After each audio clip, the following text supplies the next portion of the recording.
नमस्कार जय जगन्नाथ ओडिशा किचन को आपण मानक बहुत बहुत स्वागत।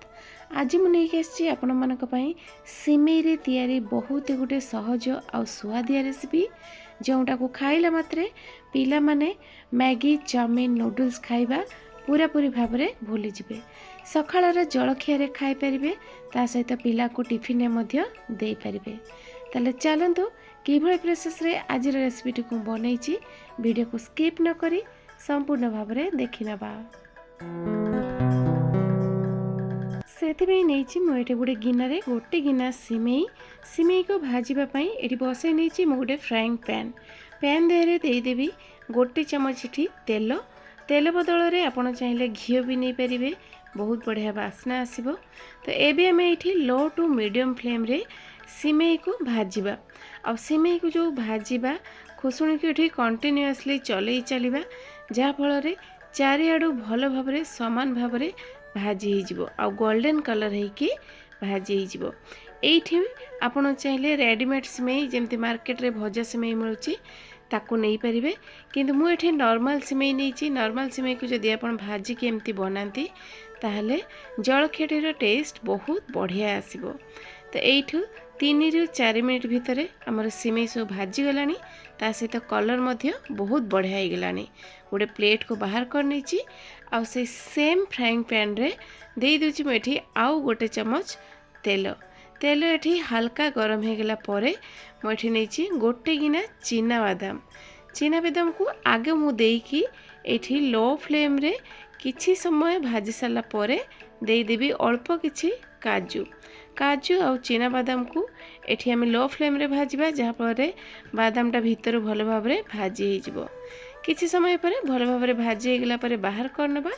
कड़ाई रे जेतक तेल बळिछि सेइथिरे देबा आधा चामच रु अल्प सोरिष, आधा चामच गोटा जीरा और आधा चामच बुट डाली बिरी डाली मिसा, अल्प किसी भृसुंगा पत्र आम एदेबा बढ़िया बास्ना आसब। तो देकी आम या टिके भाजी नवा टिके भाजी सारा पर ये गोटे मीडियम साइज पियाज को छोट छोट काटिकी नहीं आउ नहीं 2-3टा कटा कंचा लंका या आम ये भाजी नवा। यही जो पियाज को भाजवा अधिका पोड़ानी, जस्ट टिके मौलिला पर्यंत भाजी नवा।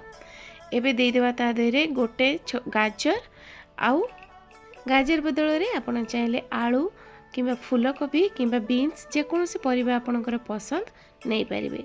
गाजर जेहेतु सिझापी टिके समय लगे से आम आग तुरा टिके गाजर को देकी भाजीदेबा। स्वाद देखिकी लुण आ बढ़िया कलर पाई ये देदेबा हलदी गुंड देकी अल्प किसी समय चलई नहीं कि जो गिनारे मापिकी नहीं सिमेई से सेम गिनारे देबा 1.5 गिना पानी गरम पानी मुझे नहीं बहुत जल्दी तरकारी रे फुट आसीजिवो। तो गरम पानी दे सारा पर देखुवे हल्का हल्का फुट आसीगलानी, घोड़नी लगे कि छाड़देवा भल भाव में फुटापी। ये देखो बढ़िया भाव में पानीटा फुटी आसलानी। यही स्टेज रे देदेबा आमे फ्रोजेन मटर गोटे गिना।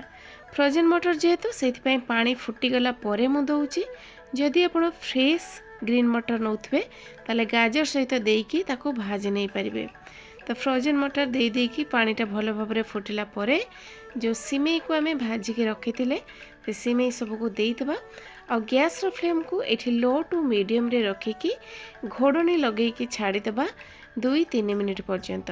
2-3 मिनिट पर गाजर आ सिमेई ये अधा अधी सीझी आसलानी। तो टिके घोड़नी खोली देकी आम चलईदेबा और टिके चलई सारा पर पुणी थे घोड़नी लगे देकी लो फ्लेम करिकी आउ 2-3 मिनिट पर्यंत छाड़ीदेबा। ये टोटाल 6 मिनिट पर मुझे देखौची। देखंतु गाजर सीझी जाइए, सिमेई सीझी जाइए, ता छड़ा सिमेईटा सीझा सहित पूरा गोटा गोटा होगी बनी पूरा परफेक्ट सिमेई उपमाटा बनिकी रेडी हो जाइए।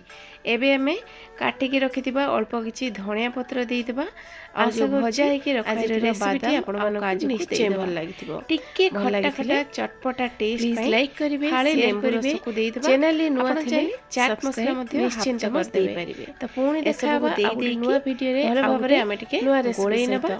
से पर्यंत रेडी हे गेला हम सकाळर जलखिया हेउ किंबा पिलांक पई टिफिन बहुत ही जल्दी बनीजिव मात्र 5 ରୁ 6 मिनिट भितर बनिकी रेडी हो आज ही जलखियाटी। तो दर्शक बंधु देखिले किभଳି प्रोसेस रे मु सुस्वादिया रेसिपीटी को बनैकी रेडी करदेली।